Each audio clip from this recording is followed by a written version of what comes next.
होता. हे सगळे मुस्लिम हॉस्पिटल पण जे ओनर आहेत ते पण मुस्लिम आहे, पेशंट पण मुस्लिम होता. हे घेऊन गेला होता पेशंटला, काही डॉक्टरची वाटावाटी झाली होती. आपण जो मास्टर माइंड म्हणताय तर त्याच्यापेक्षा दुसरी गोष्ट ही आहे की उमेश आणि युसुफ यांचे बरोबरचे संबंध होते. या अँगलनी तपास झालेला आहे का? कारण आमच्या जवळ जो लक्षात येते की त्याच्याकडे तुमचे स्कूल समजला की ह्या अँगलवर तुमच्याकडे माहिती आहे. ही माहिती आमच्याकडे तर फार अगोदर आलेली होती. आम्ही पहिल्याच दिवशी युसुफला बोलवले होते, डॉक्टर युसुफ. त्यांना विचारलं होतं तुमची किती उधारी आहे, काय आहे. आणि त्यानंतर आम्ही त्यांना डेली बोलत होतो. जर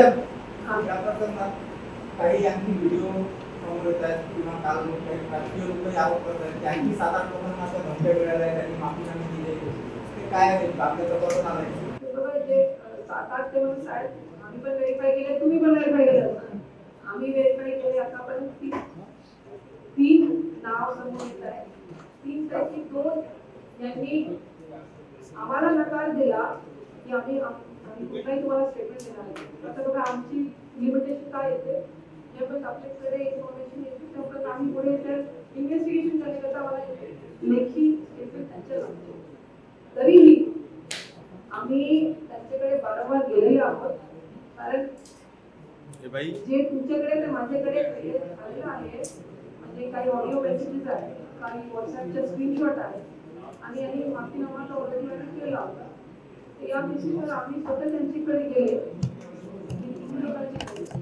तरी तो आम्हाला लेखी मदत दिलेला आहे की आम्हाला याच्याबद्दल भाष्य करायचं नाही, बोलायचं नाही, मला कुठल्याही सूचना द्यायची नाही. 3 पैकी 2 लाईट ऑफ करणे तुमच्या लाईट ऑफ एक आहे त्यांनी आम्हाला लेखी दिला.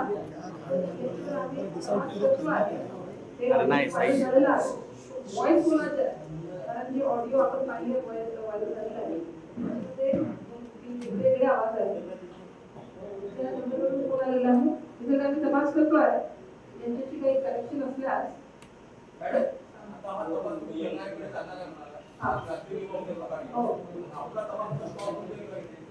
हा बरोबर आहे. NIA ला आपण हँड ओव्हर करतो. हा आरोपी सोबत आम्ही 7 ते 7 आरोपी आणि आमचे केस पेपर हे सगळे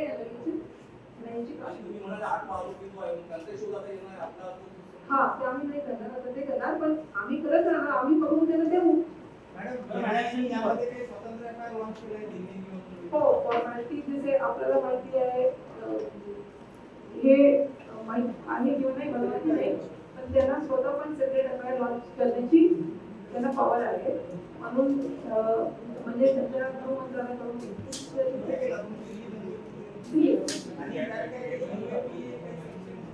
हा UAP आणि local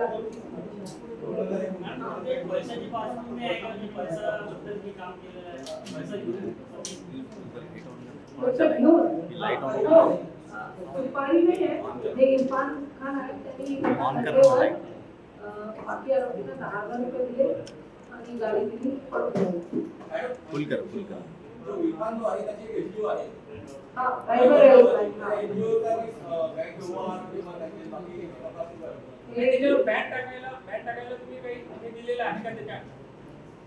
Rehbar helpline charity commissioner अमरावतीकडे registered संस्था आहे.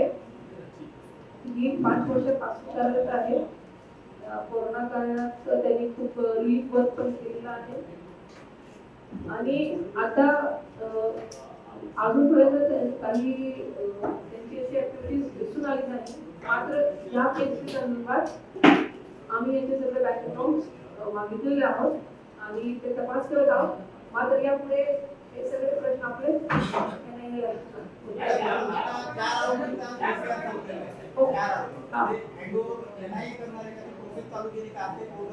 हा कारण त्यांनी बोलले त्यांनी आपल्या पॅनल तपास चालू केलेला आहे. त्यांनी कोर्टात म्हणजे अर्ज केलेला आहे की हे 4 आरोपी आता आमचे ताब्यात आहेत.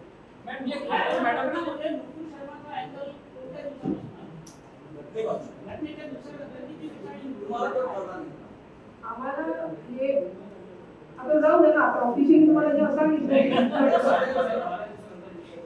आता मी तुम्हाला ते सांगितलं संवेदनशील होतं म्हणून हे आम्हाला मी तुम्हाला काय सांगितलं घटना घडल्याबरोबर क्लायंट केस असल्यामुळे 4-5 थिअरीवर आम्ही वर्क करत होतो.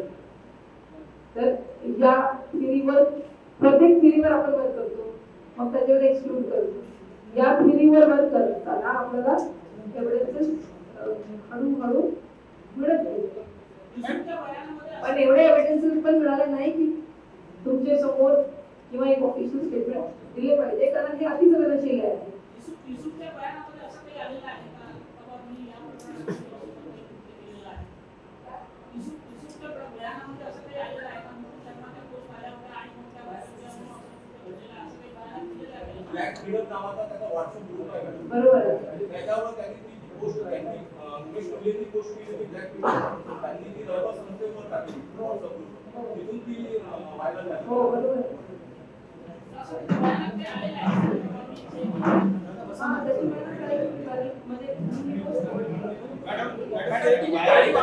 व्हायरल करायचं कारण काय व्हॉट्सअप ग्रुपवर पोस्ट आहे त्यांनी सांगितलं का त्याचं कारण काय एमबीटी म्हणून आपण आम्ही केलं आपण राईट त्याचे जे हिशोब पूर्ण करायचे होते उमेश पैसे जे परत द्यायचे होते ते त्यांनी त्यामुळे आम्ही तपास करतो. मला काय नाही करत. राजस्थानच्या गाडीचा नंबर का उदयपूर आणि अमरावती घटना सारखी असं प्रथम तशी आमची घटना पोस्ट फॉरवर्ड केल्यापासून आहे. उदयपूरमध्ये याच्यापेक्षा म्हणजे त्यांनी पण पोस्ट सपोर्ट केली आणि व्हायरल केली. हा पर्पज आपची राजस्थानच्या ज्या गाडीचा नंबर आहे ना तो 2618 जरी असला तरी RJ27 आहे आणि MH27 ही आहे. अशा अँगलनी किंवा या दोन्हीकडे कसा पाहता तुम्ही कारण आता हे सगळे प्रश्न आपण नाही विचारले.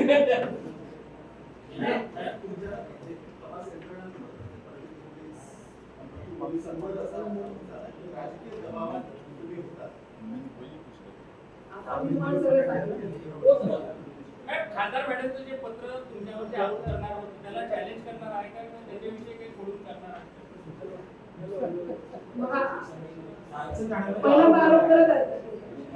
पहिल्यांदा आरोप करत आहेत नाही का या अगोदर त्यांनी आरोप केला 100-150 लोक त्याचे घरी पाठवले कारण ते बॅक CCTV लागलेला आहे.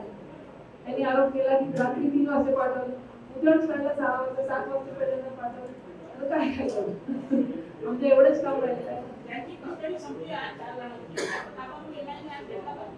त्यांनी कोर्टात अर्ज केलेला आहे. अपडेट आला काही कारण आम्हाला ते सांगत नाही माहित होणार. ते कशी आढळलेलं आहे आमची कस्टडी आहे ती कधी मी पण ते न्यूज पाहिले तुम्ही बोलले की नाही गोपी चौकी करत नाही आमची कस्टडी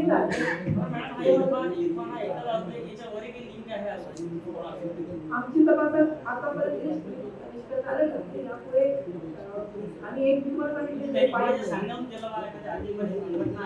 अजूनपर्यंत नाही आला पण आता पुढे निघत मला माहिती नाही.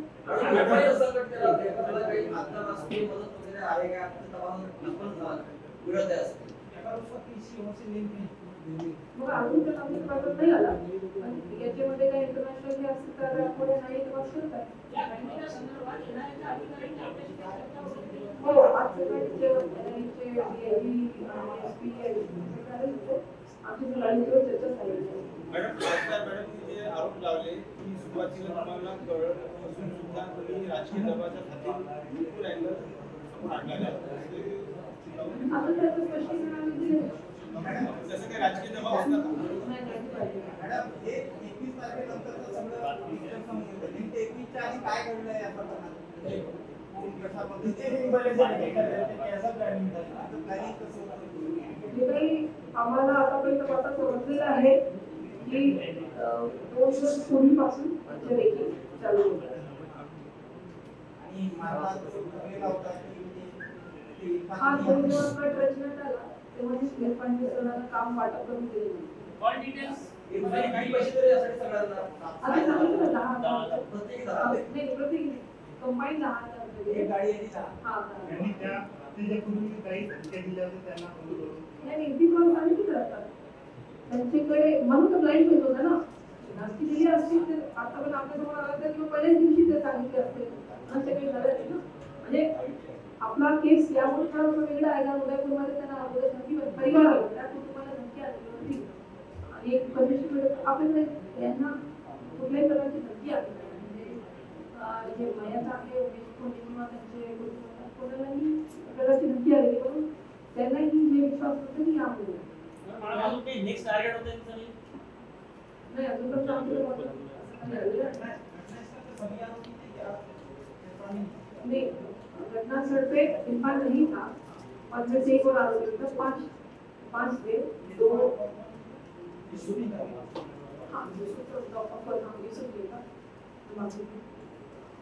मॅम तुम्हाला असं नाही वाटत का की खुफिया यंत्रणा आपली आणखी मजबूत करावी कारण आपल्या कार्यकाळात 2 ज्या अशा घटना झाल्या ते नॅशनल लेवलच्या इंटरनॅशनल लेवलच्या झालेल्या आहेत. अगर खुफिया यंत्रणा जी आहे ते आमचे बरोबर आहे. लोकल पोलीस मध्ये खुफिया ब्रांच शोधत असतो. पोलीस स्टेशन मध्ये खुफिया शोधत असतो. एक्सक्लुसिव्हली खुफियावर लक्ष देणे करता कडे एसआयडी एजन्सी आहे. टेररिस्ट मॅनेजमेंट करता एटीएस आहे. केंद्र शासनावर आयबीएम सगळ्यांचे ऑफिशियल आहे. तुम्ही जे पहिला घटना सांगितले त्याच्यामध्येही या सगळी यंत्रणा लोकल पोलीस बरोबर या सगळी यंत्रणा त्यांच्याकडे एवढी मोठी गर्दी इन्फॉर्मेशन या घटनामध्ये या सगळी यंत्रणा ज्या मी सांगितले एसआयडी एटीएस त्यांनाही आपल्या बरोबर लोकल पोलीस सगळे काम असतो पण या यंत्रणा एक्सक्लुसिव्हली इन्फॉर्मेशन कलेक्शन करतात पण यांच्याकडेही इन्फॉर्मेशन त्यांनी कोऑर्डिनेट केलं पाहिजे नाही का असं वाटतं. आमचे कोऑर्डिनेशन चालू होतं पण कुठेतरी इन्फॉर्मेशन आम्हाला नाही मिळाली आणि हे जे थ्रेट्स आहेत फक्त आपल्या शहरात तिथे असंही नाही आपल्या बाजूच्या शहरात आपल्याला माहिती आहे त्याची कामगिरीमध्ये किती लोक गोळ्या झाले आणि आता एकाला पोलीस प्रोटेक्शन देण्यात आलेलं आहे या कारणामुळे आपल्याकडे नाही आम्ही बाजूच्या शहरात होतो. यांचं म्हणणं आहे ना यंत्रणा आमची फेल झाली तर आता हे नवीन प्रकरण आहे पहिल्यांदा आलेलं आहे आणि हे फक्त अमरावतीत होतं असं नाही आहे ना. हे मुकुल शर्माचे कमेंट पहिल्यांदा आला खाली अमरावतीत होतं असं नाही आहे. इतर शहरात पण पोलीस प्रोटेक्शन द्यावं लागलेलं आहे. एका पोलीस स्टेशन मध्ये 1000ची संख्यामध्ये लोक आलेले होते बाजूच्या शहराबद्दल मॅडम या प्रकरणात मुकुल शर्माच्या समर्थनात झालेले आहे. मुकुल शर्मा विरुद्ध काही कारवाई करणार आहे का? गुन्हा दाखल आहे काय करायला बघा तो वेगळा आहे. याच्यामध्ये मुकुल शर्मा डायरेक्टली इन्व्हॉल्व नाही आहे. मुकुल शर्माचे पोस्ट आहे आणि कारवाई आता केसेस ट्रान्सफर झाला आम्ही काय करणार. मॅडम या प्रकरणात डॉक्टर युसुफ फडणवीस यांचा पोस्ट व्हायरल करणं एवढाच आहे की इतरही काही आहे. आम्ही तपास करत आहोत पण आता तपासाला आमचे विराम लागले. युसुफचे काही उधारी आहे त्यांच्याकडे हो उधारी आहे. किती लाखाची पहिले तास होती पण ते हळूहळू देत होता. आता काही 1-1.5 लाखाची काही होती.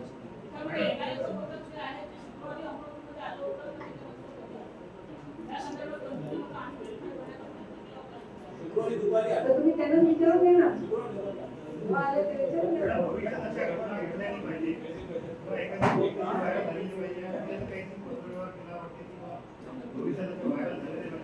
आम्ही स्वतः सोशल मीडियावर मॉनिटरिंग करतो आहे. नेमके व्हॉट्सअप मॉनिटरिंग यामुळे कधी होते की व्हॉट्सअप मध्ये सगळे ओळखीचे लोक असतात. म्हणजे जेव्हा पण आपले थोडा कठीण जातो. बाकी काय आहे पब्लिक फोरम आहे. फेसबुक इंस्टाग्राम ट्विटर हे सगळे पब्लिक फोरम आहे. याला मॉनिटरिंग थोडं सोपं आहे.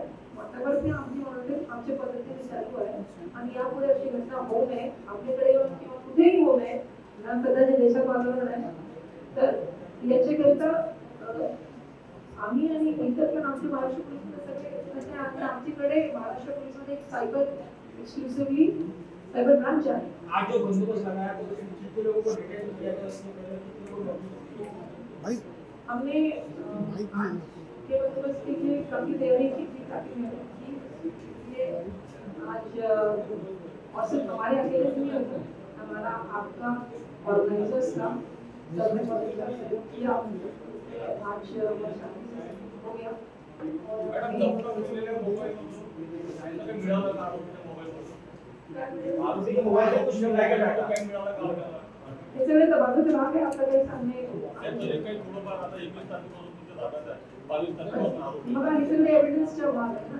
आता काही थोडंफार नाही इरफान का मोबाइल नॉर्मल आता डाटा खत्म किया उसके लेकिन उसके लिए कुछ नहीं किया मोबाइल फॉर्मेट का साइबर है अभी तक मोबाइल से ऐसा कुछ इन्फॉर्मेशन नहीं मिली है।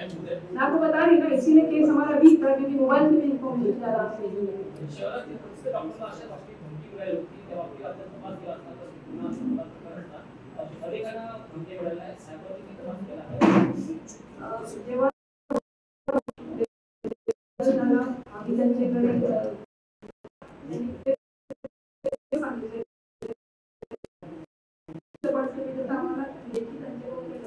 त्यांनी दिला नाही। आता हे मर्डर झाल्यावरही आम्ही त्यांच्याकडे गेलो, 2 वेळा गेले। आता त्यांच्याबरोबर जे ऑडिओ संभाषण झालेलं आहे, जे स्क्रीनशॉट आहे ते पब्लिक मध्ये बाहेर आहे, पण ते आम्हाला देत नाही। त्यांनी लेखी मला दिला तरी आम्ही आता सगळे प्लॅटफॉर्मवर आहे, व्हायरल आहे, त्यांनी जरी नाही दिला तरी आम्ही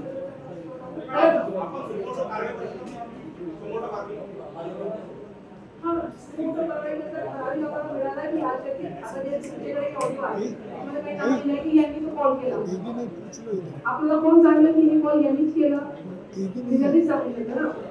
फिर्यादीचा मोबाईल पाहिजे आम्हाला, फिर्यादी काही मदत करायला द्या, आम्ही त्यांना विश्वासात घेतले तर घाबरले असताना विश्वासात घेतले, पण ते आमची मदत अजूनपर्यंत त्यांनी केलेली नाही।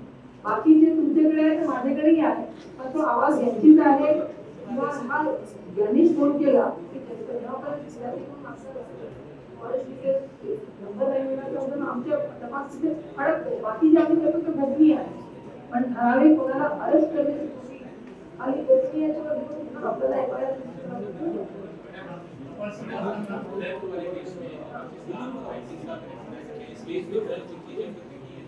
हमारे आगे इन्वेस्टिगेशन अभी कंटिन्यू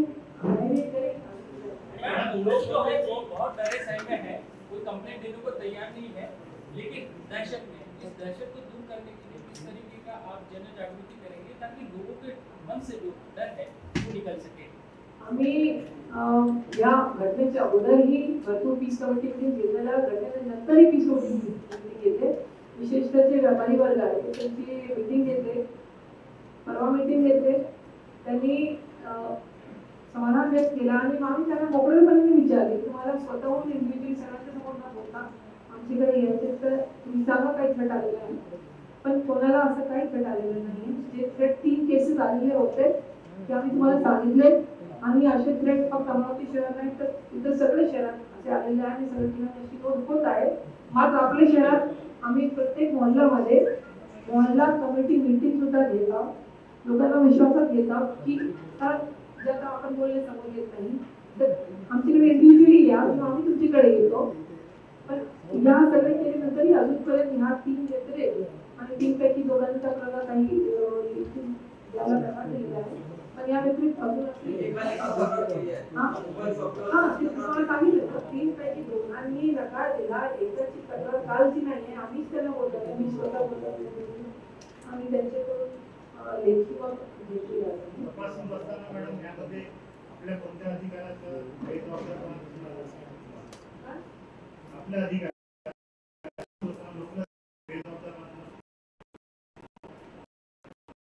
असा आरोप झाला तुमच्या तर सगळे आरोपचे खंडन केले।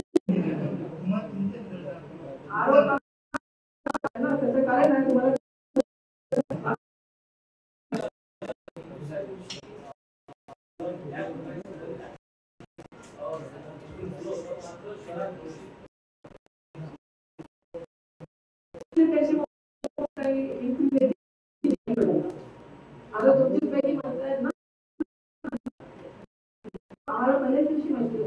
आम्ही ते उधारीच्या व्हेरीफाय करत होते, व्हेरीफाय करत होते, इतर काही हे सगळे लवकर आपण कशी माहिती आणि यांचे मोबाईलवर काही करत होतं आणि जे आरसीने जे काही सांगतात त्याला कोऑर्डिनेट कमी करता काही एव्हिडन्स असं पाहिजे टेक्निकल, जर काही मिळत नाही तर आम्ही समोर कसे येणार?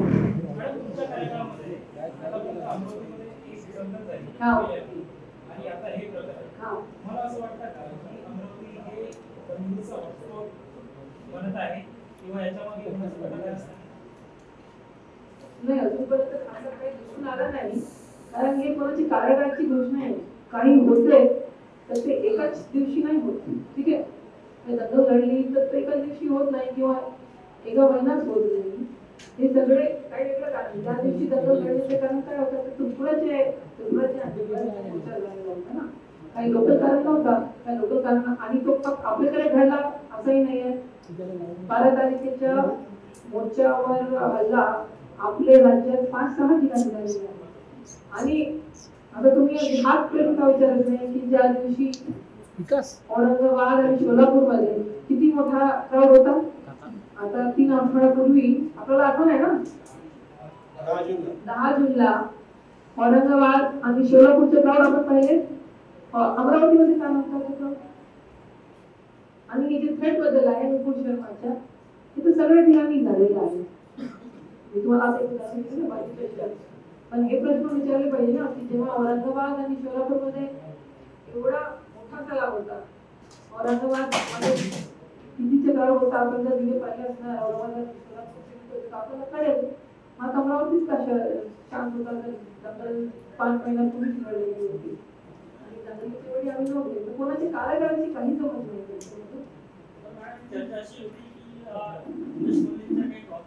आमची कार्यकाळाच्या अगोदर एक ऍसिड फेकची घटना पडलेली आहे, तो पण अमरावतीत कधी झाली नव्हती.